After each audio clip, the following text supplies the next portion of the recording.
Crudas, nunca mejor dicho, tardes. Gracias por aguantar la que está cayendo, que es más o menos la que nos va a caer como gobiernen PP y Vox. Porque, como sabéis, este festival ha estado a punto de cancelarse por el intento de Pepe de Rivas de censurar lo que un concejal ha llamado aquelarre de rojos. A ver, perdón, pero un aquelarre de rojos es... Y a mucha honra.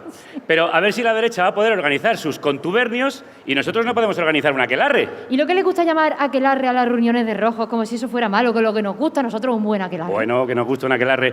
Lo mejor es que uno de los argumentos para intentar censurar el evento es que se representa la obra, de la que ya hablamos por aquí, Chistes contra Franco. Bueno, claro, porque ellos son más de chistes a favor de Franco. Y también es que esto se llama Festival de las Ideas y la Cultura. ¿A quién se le ocurre? Bueno, sí, a quién se le ocurre. Y ellos son más de estar contra las ideas y contra la cultura. Y a favor de la censura. La libertad de Ayuso. Acuérdate de que Mar ya dijo al diario que le iba a triturar después de publicar lo del novio de la señora de Quirón. Pues que se anden con ojo, porque yo sé muy bien cómo se las gastan, que a mí me trituraron de Radio 3. Pero bueno, gracias a eso hoy somos toda una república independiente de la radio. Un aquelarre de rojos. Asociada además al diario.es. Otro aquelarre de rojos. Y hoy os traemos a una bruja del aquelarre. Bienvenidas y bienvenidos al último programa de la 12ª temporada de la República Independiente. De Carne Cruda como programa independiente. 17 desde que salimos al aire. Welcome to Carne Cruda, the album. Join us for danger, excitement, innovations. Le dimos muchas vueltas porque es nuestro último programa de la temporada y siempre queremos despedirlo a lo grande. Y finalmente decidimos traer a una grandísima mujer a la que admiramos mucho y a la que teníamos muchas ganas de entrevistar. Porque es la gran maestra de la interpretación de este país. La mujer que formó a Penélope Cruz, a Antonio de la Torre, a Roberto Álamo, a Natalie Poza, a Raúl Arévalo, Secund de la Rosa, a Marta Etura, a Fernando Tejero, a Ernesto y Malena Alterio. Y por supuesto a sus 3 hijos. María Boto, Juan Diego Boto y Nur Levi. La joven que se enfrentó a la dictadura argentina, perdió a su marido, desaparecido por los militares. Y se exilió en España, donde siguió luchando por la idea y por la cultura desde una de las escuelas de actores y actrices más importantes de nuestro país. Que, por cierto, hace unos años abrió también sede en esta localidad. Donde además le hicieron un homenaje por su 70 cumpleaños. Así que, ¿quién mejor que ella para echar el telón de la temporada aquí en Rivas? Porque nosotros, como ella y como vosotros y vosotras, somos más de estar contra la dictadura y contra la censura y a favor de la libertad. Por favor, que se abra el telón para recibir a la gran maestra del teatro y de la vida, Cristina Rota.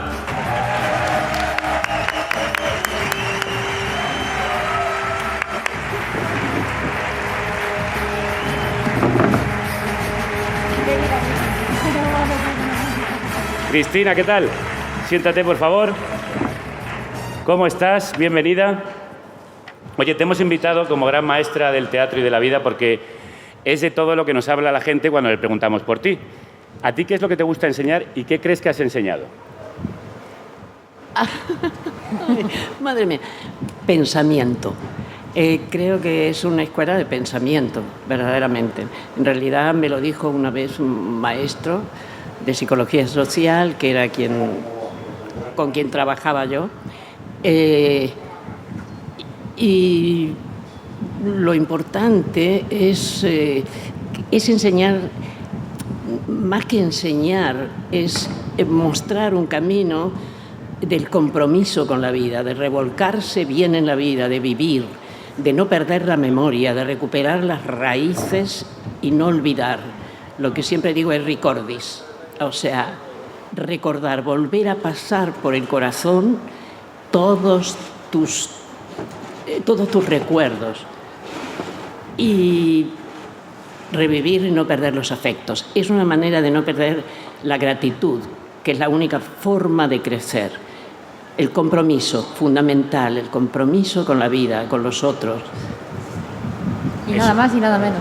Dice tu hija Nur que hay una frase que repite mucho y es que hay que tener talento para vivir. Se aprende también a vivir. Sí, lo importante es eso, como reaprender a veces a vivir teniendo en cuenta a los demás, teniendo en cuenta al otro, y ver al otro cuando hablo, dirigir al otro y esperar la respuesta del otro. Pero Sí, más que talento como actor o actriz, hay que tener talento para vivir y atreverse. Bueno, tú creo que tienes bastante y lo demuestras en esto que venimos también a presentar. A tus 81 años de vida, y perdona esta indiscreción, acabas de publicar tus memorias, una historia de teatro y resistencia, editada por Grijalbo, una joya literaria sobre una vida tan intensa que parecen varias vidas, te tengo que decir. ¿El teatro ha sido tu forma de resistencia, tu trinchera? Lo sintetizo, el teatro me salvó. El teatro fue mi tabla de salvación ante tanta devastación como había a mi alrededor. En el colegio, en la universidad, en el colegio secundario. Es lo mejor que me podía haber pasado. Me gustaba escribir mucha poesía, me gustaba recitar, me gustaban muchas cosas, la danza, la música. Pero descubrir que yo podía sacarle brillo a las palabras escritas, darle relieve y elevarlas y volar en tirabuzón como un vuelo ascensional, es que fue lo que me salvó en la vida. Hola, perdona que te interrumpamos. Somos Irene y Andrea, guionistas de Carne Cruda. Vamos, que preparamos los temas y hacemos las preguntas de las entrevistas. Buscamos a las mejores invitadas. Y en general escribimos los guiones de programas como este que estás viendo. Nuestro trabajo es posible gracias a las personas que donáis a Carne Cruda. Por eso, si queréis que sigamos haciendo un podcast tan incisivo e independiente como este, entrad a carnecruda.es, pinchad en Hazte productor y dejadnos los monises. Disfruta del programa. Pues esta ha sido una temporada de recordar, de volver a pasar por el corazón para nuestro programa y para nuestra productora. La República Independiente de la Radio estrenó Nacional 2, La Ruta del Exilio, la serie sobre el exilio español y el exilio palestino, con la que hemos estado en el Festival de Tribeca de Nueva York. Año de la memoria, 90 aniversario del inicio de la Guerra Civil. La temporada empezó con el 50 aniversario de la muerte de Franco y este año se cumplen también 50 de la dictadura militar argentina de Videla, y queremos preguntarle por memoria y exilio a Cristina, porque tú dedicas más de 3/4 partes de tu libro a Argentina, a pesar de que más de 3/4 partes de tu vida han transcurrido ya en España. ¿Una siempre es una exiliada? No. Bueno, qué tristeza. No. Bueno, porque uno al final es de donde nace y se hace, ¿no? Donde uno crece en esos primeros años. Sí, bueno, lo que le debo a toda mi infancia y mi adolescencia y mis grandes maestros clandestinos, porque con la dictadura militar tenían que darnos clases clandestinamente. Es una gratitud que no terminaré de pagar nunca, que trato de pagarla dejando legado y continuando una obra que ellos iniciaron conmigo, con nosotros, con muchos de nosotros. Pero no, vives exiliado cuando te desentiendes del mundo. El ser humano, mira, el ser humano tal como viví yo allí, seguro que en otra punta del mundo pasó lo mismo, las mismas vicisitudes, los mismos dolores, las guerras, los abusos, los asesinatos. Y aquel otro tan lejano o lejana ha vivido lo que yo he vivido y viceversa. En ese aspecto todos vivimos, creo que cercados por un mismo mar y cobijados por un mismo cielo. Pues de eso vamos a hablar, de los cielos y los mares que te han cobijado. Te vamos a hacer pasar otra vez por el corazón. Pero antes, para este programa hemos pedido a algunos de tus alumnos y alumnas que nos cuenten qué han aprendido de ti. Y Natalie Poza nos ha enviado este mensaje que habla preciosa y precisamente del corazón. Mi querida Cristina, me preguntan qué aprendí de ti. Cierro los ojos y lo primero que aparece es tu mano en mi pecho mientras recito a Lorca por primera vez, en la escuela, en clase. Yo tenía un hijo que se llamaba Juan. Tu mano en mi pecho para que no se me salga el corazón que late a toda pastilla. Desde entonces llevo esa mano tatuada en mi corazón en cada palabra, en cada verso, en todos los escenarios. Se me hace cada vez más imprescindible poner el corazón en la poesía. Tú nos has enseñado que esa es nuestra revolución y te doy las gracias con todo mi corazón y todo mi amor, Natalie.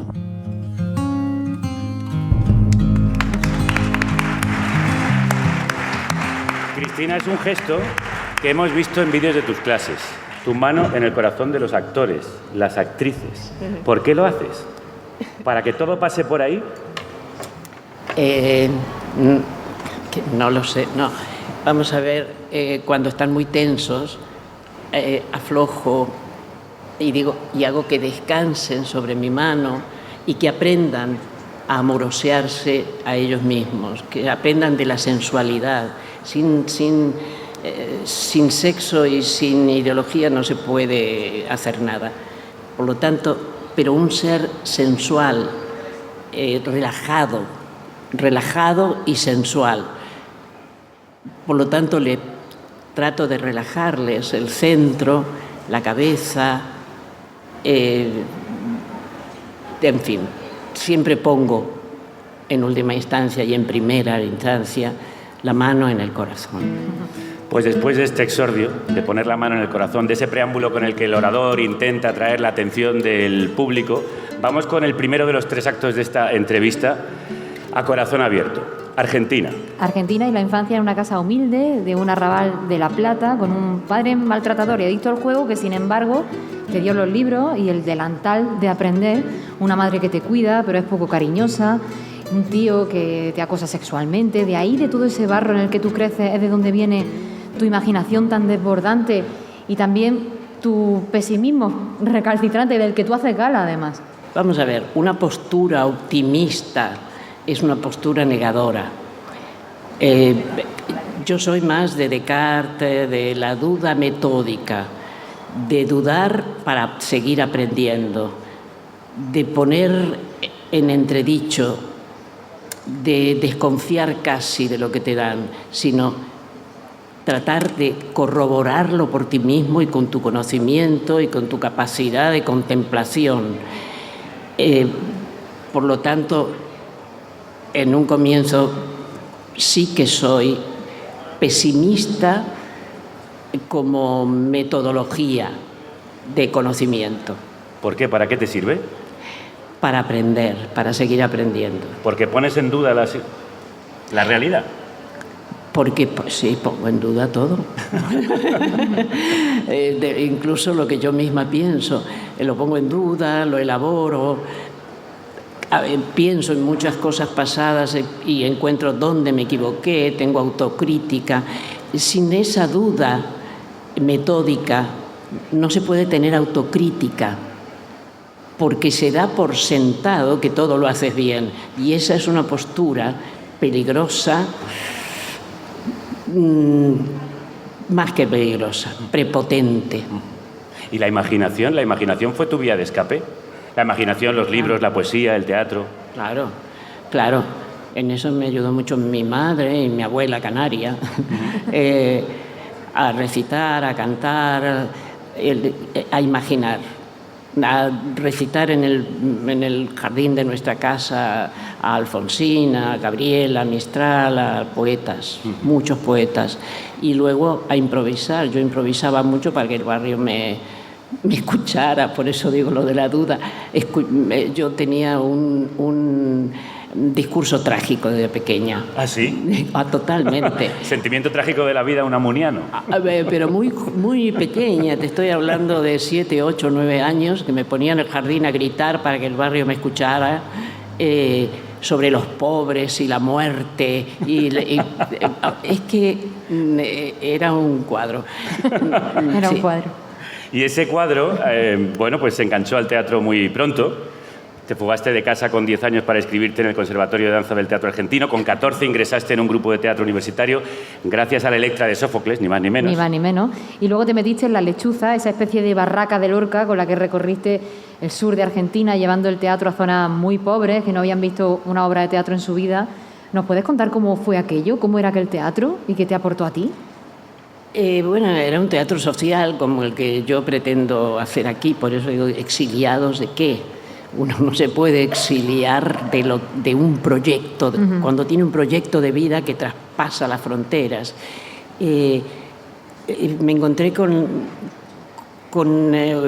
una pobreza, con una sociedad, con unas poblaciones tan paupérrimas que me enseñó muchísimo de la necesidad que tenía esa gente de la poesía, del teatro, y cómo lo agradecía y cómo nos pedía que nos quedáramos cuando no tenían dinero para pagar, nos pagaban con pollos y con gallinas, con lo que tenían, para que hiciéramos 3 veces la misma obra. Y como diría Lorca, que la gente aquí amaba el verso, amaban a Tennessee Williams, amaban Siglo de Oro, amaban Miguel Hernández cuando hacían...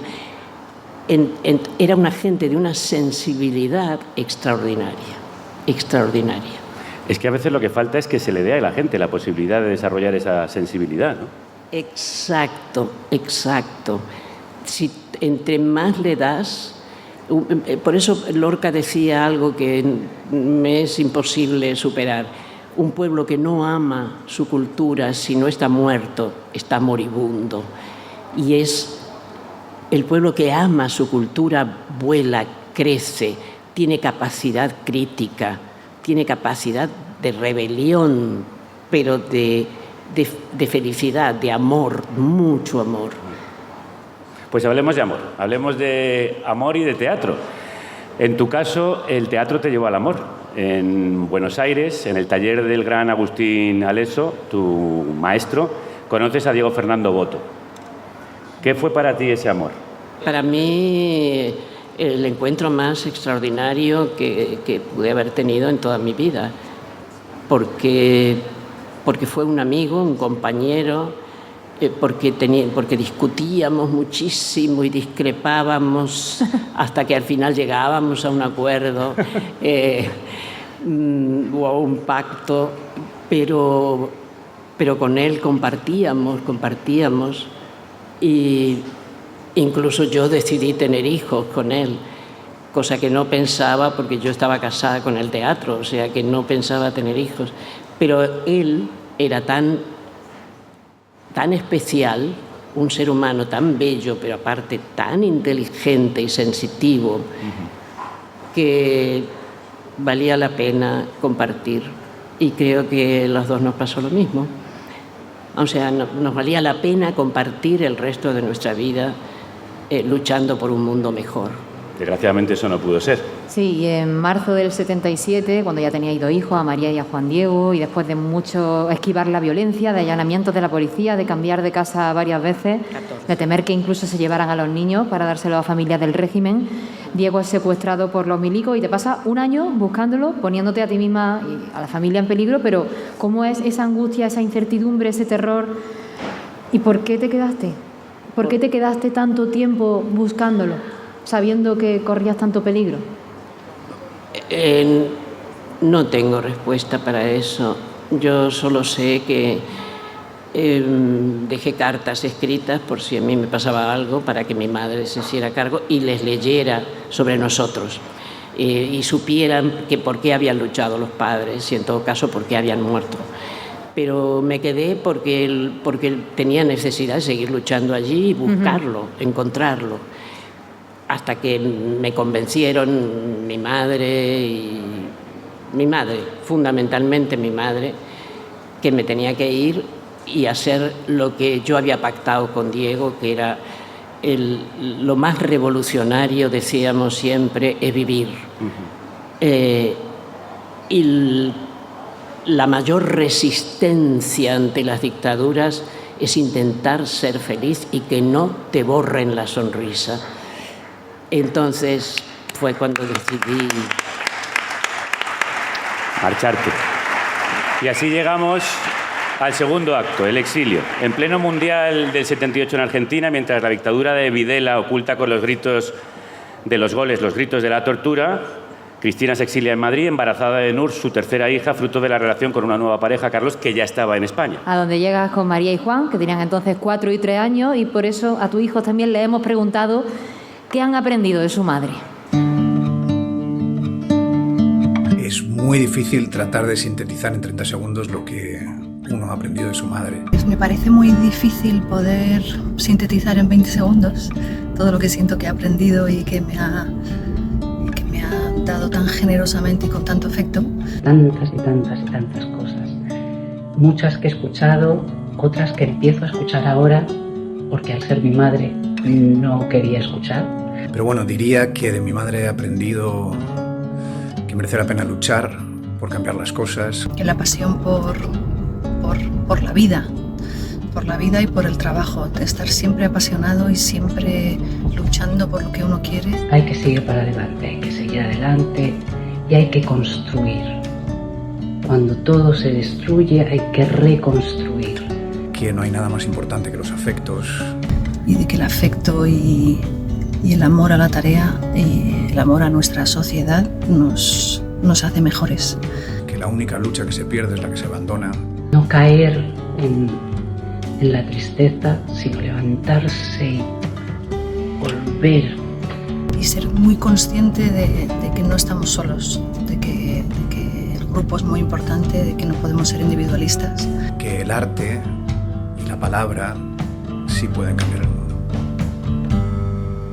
Que el arte y la palabra sí pueden cambiar el mundo. También los tres repiten que han aprendido de ti la palabra afecto. Tú dices de ellos en el libro que son luchadores, son activistas de la vida y recuperadores de la bondad humana. Eso lo han aprendido ellos de ti. ¿Qué has aprendido tú de ellos y de ser madre?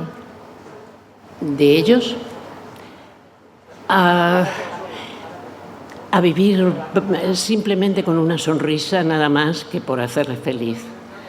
He aprendido, he seguido, continuado aprendiendo del amor y de lo que uno es capaz de dar por amor, que es lo único que vale la pena. Por lo tanto, yo aquí, gracias a ellos, viví siempre con una sonrisa, en la mayor adversidad, pero siempre tratando de enseñarles que hay que armar proyectos de vida, hay que valorar esa obra de arte que es la palabra, hay que transmitirla y hay que resistir y resistir y no dejarse vencer. Bueno, ahí están. Bueno, ahí están. Ahí está. Y ahí está tu proyecto de vida, que han sido también tus hijos, pero ese centro de interpretación. Después de dar muchas vueltas, de correr de acá para allá, de hacer 20 cosas, mantener la sonrisa y llevar pues, una comida a la mesa, que a veces ni siquiera te ponías a ti misma, porque a veces se le olvidaba ponerse a ella el plato, se desapareció. Cristina, montas ese centro de interpretación. ¿Por qué? ¿Qué querías contar? ¿Qué querías hacer? No, lo mismo que habíamos iniciado en Argentina. Quería seguir con el legado de tener un proyecto de vida y tener un proyecto donde dejar pensamiento, palabra, arte.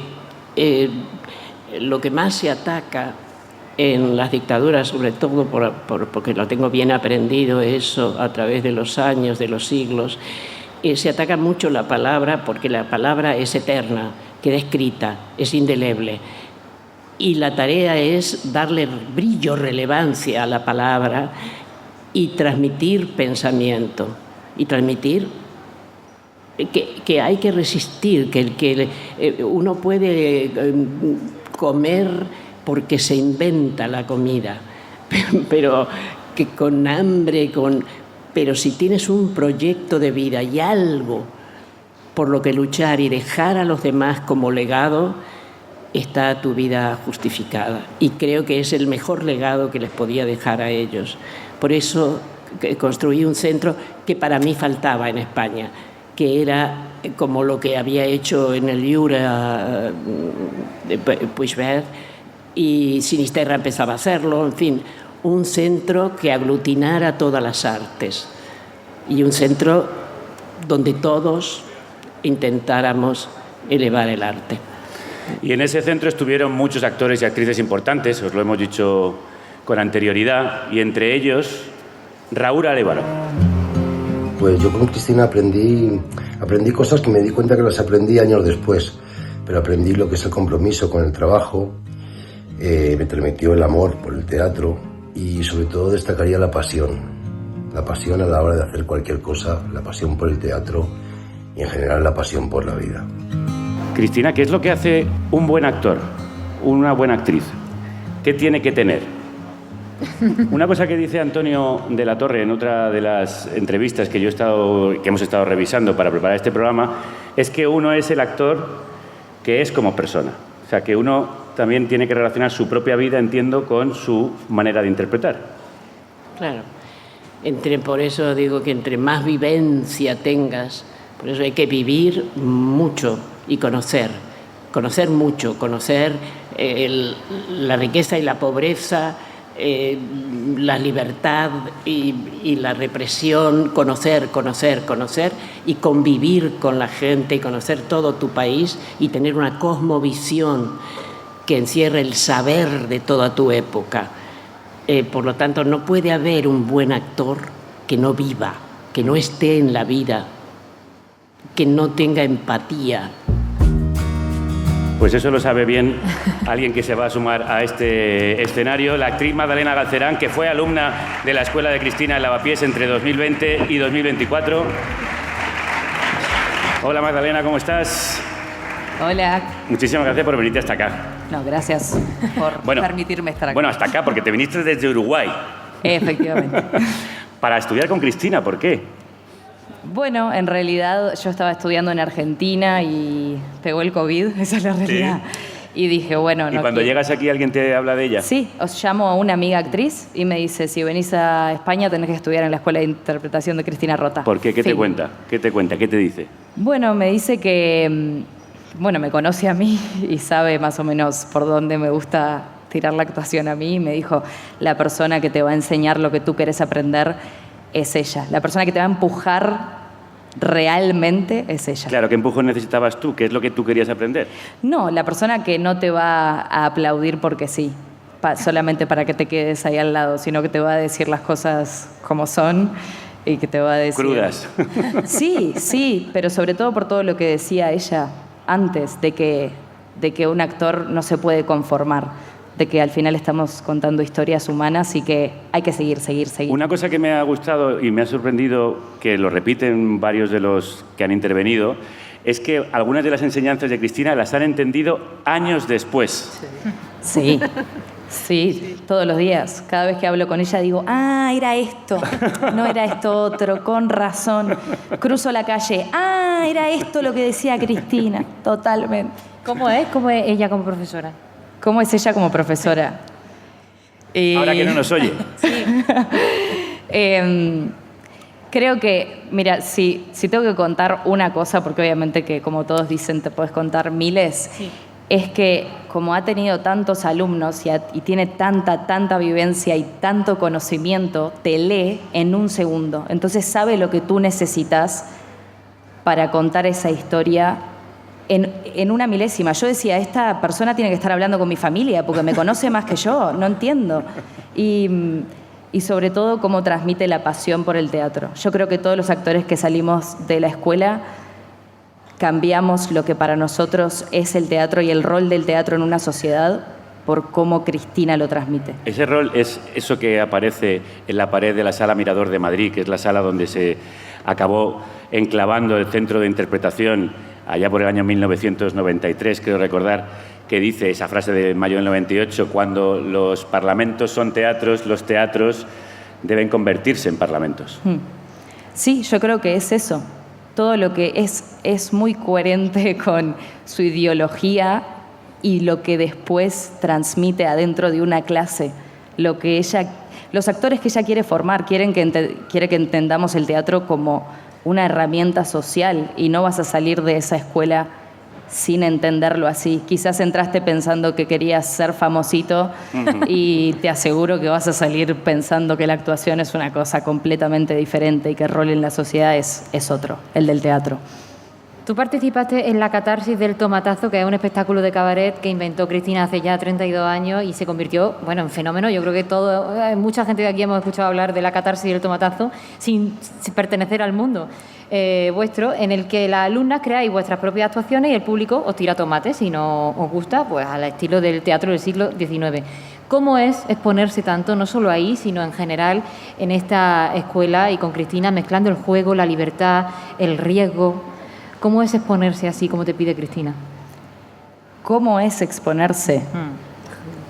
Pues yo creo que es para lo que estás ahí, es para entender si eso es lo que vos querés o no. La catarsis te demuestra si tú realmente estás preparado para estar frente a un público crítico y no un público que sabes que se va a sentar y aplaudir, hagas lo que hagas. En la catarsis no pasa eso. ¿Te tomatearon o no? Sí, que no me van a haber tomateado. Me tomatearon, no se rieron de lo que para mí era gracioso, pasó de todo.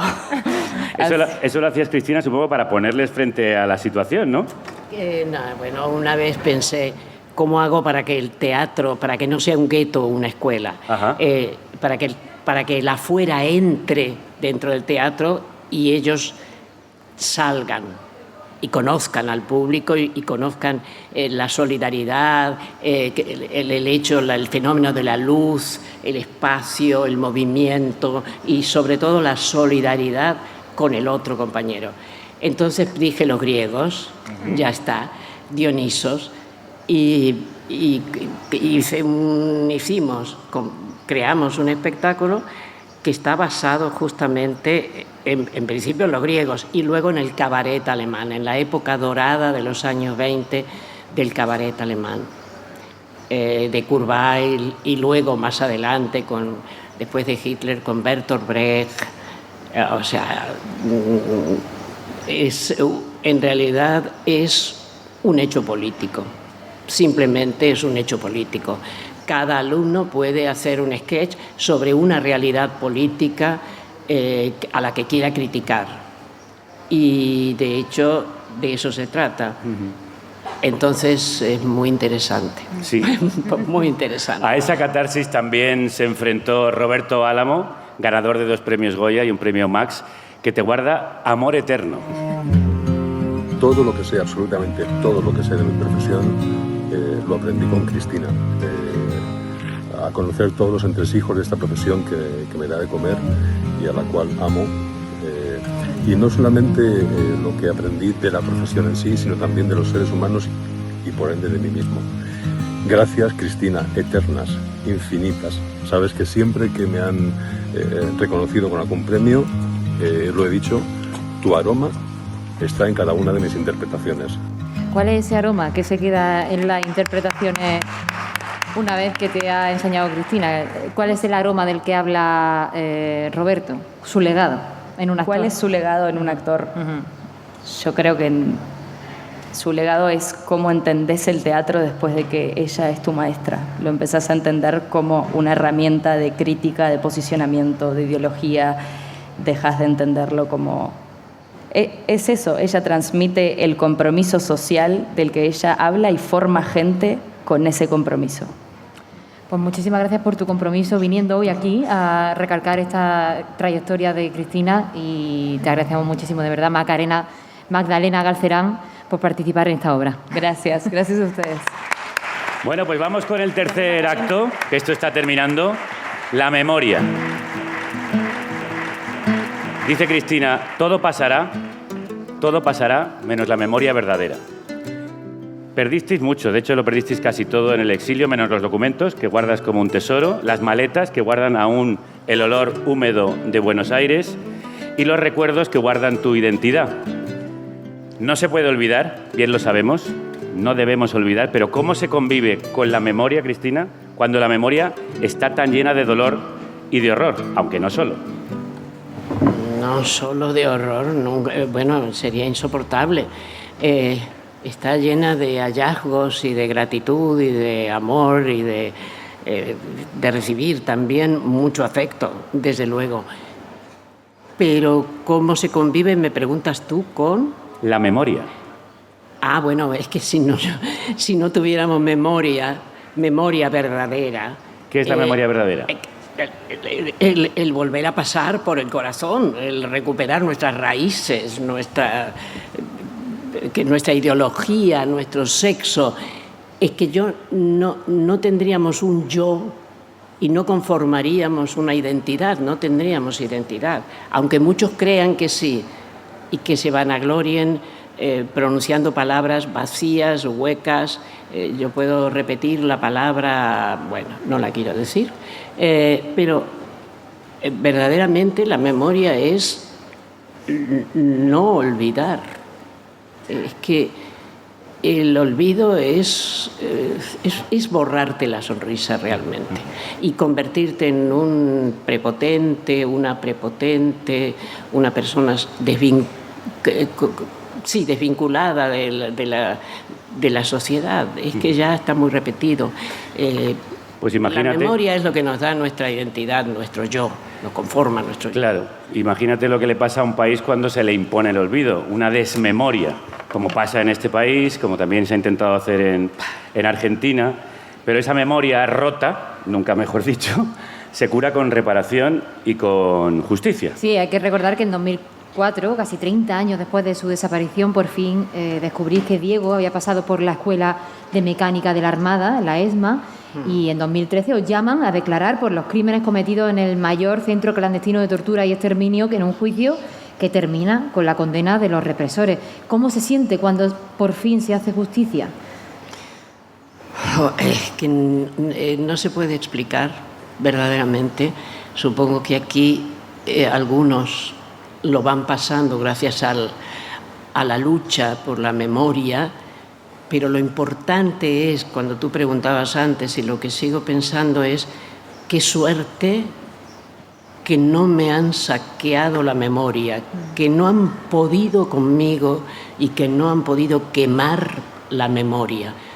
Un país que no tiene memoria es que va perdiendo su identidad y se va acostumbrando a que lo saqueen, a que lo quemen, a que lo lleven por delante, a que saqueen su sanidad, su educación y por lo tanto, y se corrompa esa pata tan importante que es la gestión. Creo que un pueblo para crecer tiene que tener la memoria sana, activa. Eso es amor, es que no hay otra. Esa memoria que recupera maravillosamente tu hijo Juan en Una noche sin luna, la obra sobre Lorca que él escribe y que tú produces, y que llegó a ir al Teatro San Martín de Buenos Aires, en el mismo en el que te enamoraste de Diego. Allí fuisteis toda la familia en un viaje que imagino inolvidable. Y hablando de lo inolvidable, ¿qué sientes cuando llega al gobierno de tu país un presidente, Javier Milei, que está intentando negar esa memoria y que no es el único, que está intentando borrar nuestra identidad, nuestras identidades? No lo va a lograr. Porque mira, a pesar de todo lo que ha hecho, el mes pasado se encontraron tumbas, o sea, cadáveres en fosas comunes en un sitio que se llama La Perla, que era militar, en Córdoba.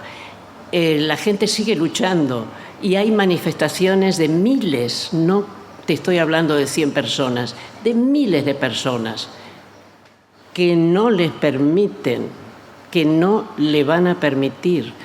Entonces, caerá porque hay un pueblo que se manifiesta, que ya aprendió, que se manifiesta todo el tiempo contra el fascismo, contra la prepotencia, contra las dictaduras.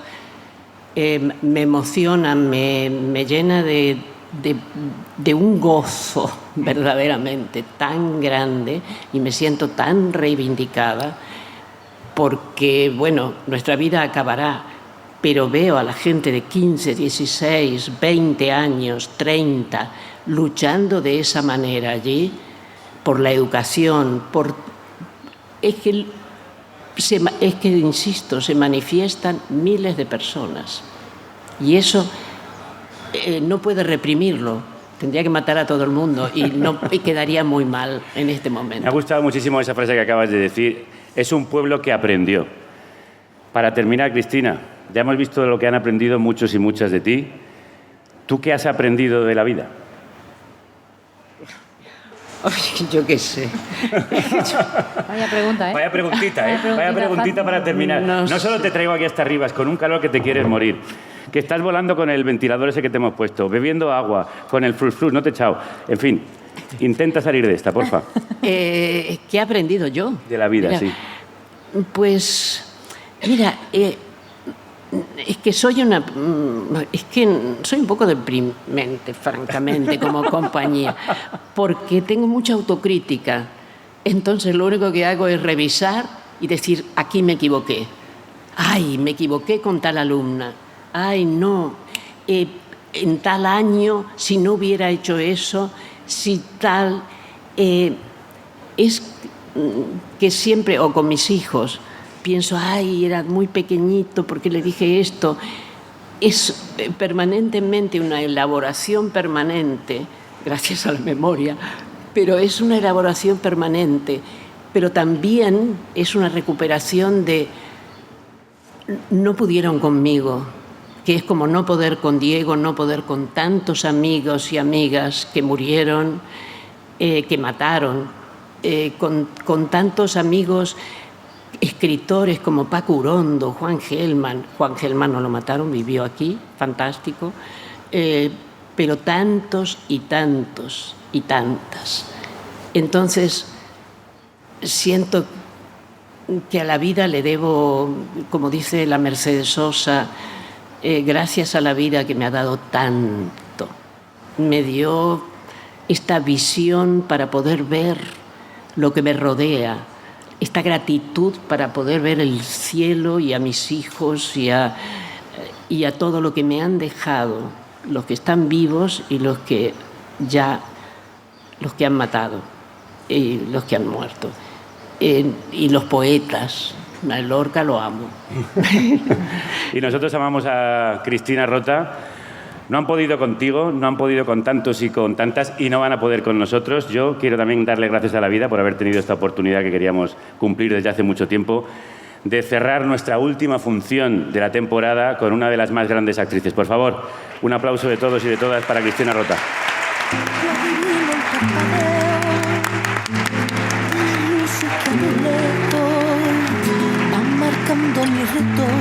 No podíamos irnos de otra manera con este tango de Gardel, con letra de Alfredo Lepera, que canta Raimunda, el personaje de Penélope Cruz, otra alumna de Cristina, en la película de Almodóvar del mismo título que la canción, Volver.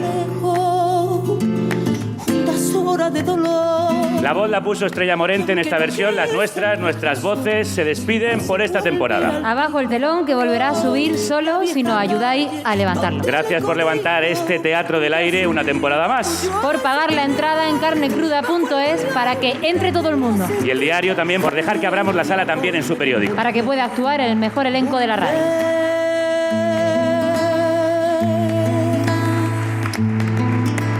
Volveremos, en septiembre volveremos. Volverán Kelu Robles, hoy sustituida en el control técnico por Lucho Branca, Álvaro Vega, Irene Valiente, Andrea Olea, Elena Gómez, Marta González, Celtia Tabeayo, Ángela Sepúlveda, Iván Pachi Gómez, Violeta Muñoz y Javier Gallego. ¡Rudo! Y ahora sí, familia, salud y república. Y que la radio Y el teatro os acompañen. Lo decimos todas nosotras, ¿no? República.